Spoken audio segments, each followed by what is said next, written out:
Oke Mas Bro, nah ini sekarang kita akan belajar mengenai GHS atau getaran harmonis sederhana. Atau misalkan ada orang bilang bukan pakai getaran tapi namanya adalah gerak harmonis sederhana.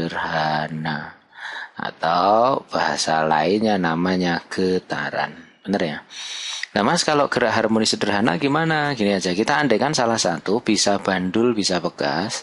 Tapi sekarang kita pakai ini aja dulu, bandul aja. Nah, bandul kalau disimpangkan, bener ya? Nah, disimpangkan seperti ini, maka ini namanya simpangan terjauh atau namanya amplitudo. Ini A, ini titik B, ini titik C. Oh, kan itu ini amplitudo A besar.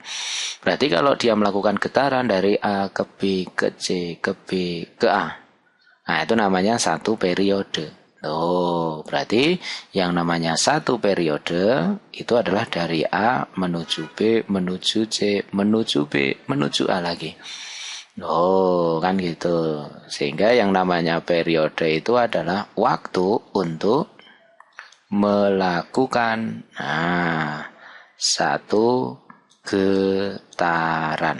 Oh, itu namanya periode. Berarti dari A ya kembali ke A. Kalau dari B, A, B, C, B lagi. Kan gitu itu namanya periode. Loh Mas, kalau di dalam gerak harmonis nanti ada berapa Mas Bro?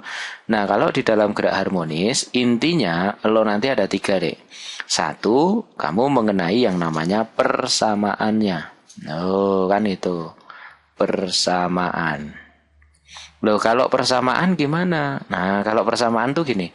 Jadi yang pertama, itu kamu persamaannya adalah persamaan mengenai simpangan.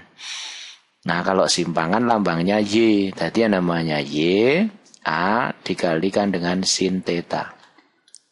Atau Y sama dengan A dikalikan dengan sin omega T. Tuh, kan gitu. Ngerti ya? Itu kuncinya gitu. Oh, berarti omega T itu namanya apa omega T? Namanya adalah sudut fase. Oh, berarti kita kasih keterangan nih. Oh, berarti yang namanya theta itu namanya adalah sudut fase. Loh Mas, kalau nanti ada lainnya lagi ada namanya gini. Nah, kalau ini namanya adalah fase. Jadi, kalau yang namanya fase itu adalah theta dibagi 2pi. Oh, kan gitu. Itu kuncinya gitu. Fase sudut. No, ini sudut fase. Kalau ini fase. Tidak ada sudutnya. Atau kalau misalkan kamu agak kurang kelihatan, 2pi-nya tak ganti nih 2pi-nya. Ini 2pi. Tuh, kan gitu. Ngerti ya? Jadi kalau misalkan saya punya contoh, misal saya punya contoh sudutnya itu adalah pi per 4, nah berarti nanti fasenya pi per 4 bagi 2pi, alias 1/8. Nah itu namanya fase contohnya. Ngerti ya? Berarti kamu ngapalinnya ya sinta. Loh ini dikodai aja, ya sinta. Nah yang kedua, ini adalah kamu belajar mengenai kecepatan. Nah atau kecepatan getaran atau V. Kalau kecepatan itu V itu adalah turunannya. Berarti turunannya simpangan terhadap waktu. Sehingga V itu omega A dikalikan dengan cos theta. Nah, theta-nya boleh kamu ganti ini. Nah, ini boleh. Ngerti ya? Loh Mas, berarti kalau yang ketiga namanya adalah percepatan. Atau namanya A. Loh, kalau yang namanya A, percepatan itu adalah turunannya kecepatan terhadap waktu. Loh, berarti yang namanya A, turunkan min omega kuadrat A dikalikan dengan sin theta. Atau boleh kamu tulis percepatan untuk min omega kuadrat Y. Kan A sin theta itu simpangan. Loh Mas Bro, berarti kalau misalkan ini gimana? Kalau yang bagian depan, nah itu namanya simpangan maksimum. Tuh, berarti simpangan maksimum. Berarti kalau yang ini namanya kecepatan maksimum. Berarti kalau yang ini, nah ini namanya percepatan maksimum. Tuh, kan gitu. Ngerti ya? Itu prinsipnya yang pertama kamu belajar mengenai persamaan. Itu kalau GHS. Nah, sekarang kalau yang kedua. Kalau yang kedua, lo belajar mengenai GHS itu adalah ini deh. Ini yang kedua. Nah, kalau yang kedua, GHS itu adalah kamu belajar mengenai yang dinamakan dengan energi. Jadi kalau energi itu ada dua. Satu energi kinetik, yang kedua energi potensial, yang ketiga energi mekanik. Nah, itu hanya EK ditambah dengan EP. Kalau EK benar setengah MV kuadrat. EP setengah KX kuadrat. Tapi karena di simpangan itu kan tadi pakai Yasinta ya. Nah, berarti boleh. Ini kamu ganti Y juga boleh. Berarti X-nya kamu ganti dengan Y, kamu ganti delta L. Nah, itu nggak apa-apa. Kan gitu. Setengah KY kuadrat.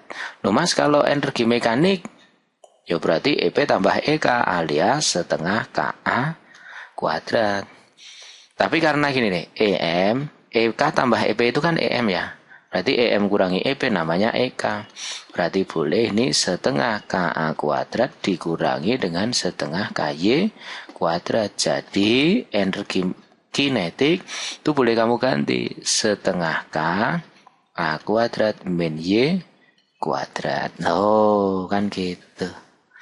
Nah, kalau yang ketiga itu adalah kamu belajar mengenai periode.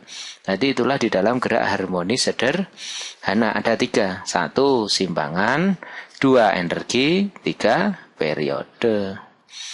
Tadi 2pi akar M per K atau 2pi akar L per G.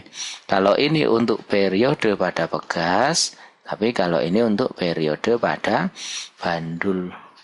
Nah mas, kalau kesimpulannya yang tadi gimana? Kesimpulannya semuanya. Nah kesimpulannya semuanya secara teoritisnya gini. Jadi kalau yang namanya sebuah bandul, benar ya? Sebuah bandul sampai di sini itu kan namanya simpangannya maksimum, benar ya? Atau amplitudo. Maka kalau yang namanya bandul gini, simpangannya di sini dia itu maksimum. Karena dia pas di sini kan mau balik lagi, nah, berarti kecepatannya sama dengan 0. Kalau percepatannya ya maksimum. Karena percepatan itu kan omega kuadrat Y. Tuh kan gitu. Kalau energi kinetik, karena V-nya 0, nah berarti EK-nya 0. Kalau EP-nya itu nilainya maksimum. Beda dengan yang di sini. Kalau di sini kan dia nggak nyimpang alias simpangannya 0. Berarti kecepatannya maksimum, maka percepatannya 0. Mas kalau EK-nya gimana? Karena maksimum ya berarti EK-nya ikut maksimum. Kalau energi potensialnya Y-nya 0 ya berarti ikutan 0. Berarti itulah gambarannya atau kesimpulannya. Jadi dalam gerak harmonis pada titik setimbang simpangannya 0, benar. Kecepatannya maksimum, benar. Nah itulah ciri-cirinya.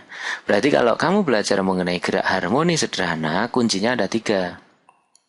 Ngerti ya? Kuncinya ada 3. Berarti kalau kamu belajar kuncinya ada 3. 1, kuncinya adalah mengenai persamaan. Oh, ini rangkuman ya. Persamaannya namanya tadi ya Sinta. Yang kedua, kamu belajar mengenai energi. Yang ketiga, kamu belajar mengenai periode. Ngerti ya? Berarti clue-nya itu ada di sini. Dan ini kamu hubungkan ke prinsip yang tadi. Mengenai di titik setimbang, titik maksimum, kan gitu. Oke, nah ini semoga bisa bermanfaat buat lo semuanya di dalam memahami yang namanya gerak harmonis. Yang jelas, nah kan itu yang jelas. Apa yang ada di video ini kamu ulang-ulang sehingga kamu akan memahami clue-nya. Nah, kan itu clue-nya kalau bisa kamu pahami enak. Maka kamu memahami getaran, persamaan getaran itu enak sekali. Ketika nanti masuk ke kelas 3 itu belajar mengenai gelombang.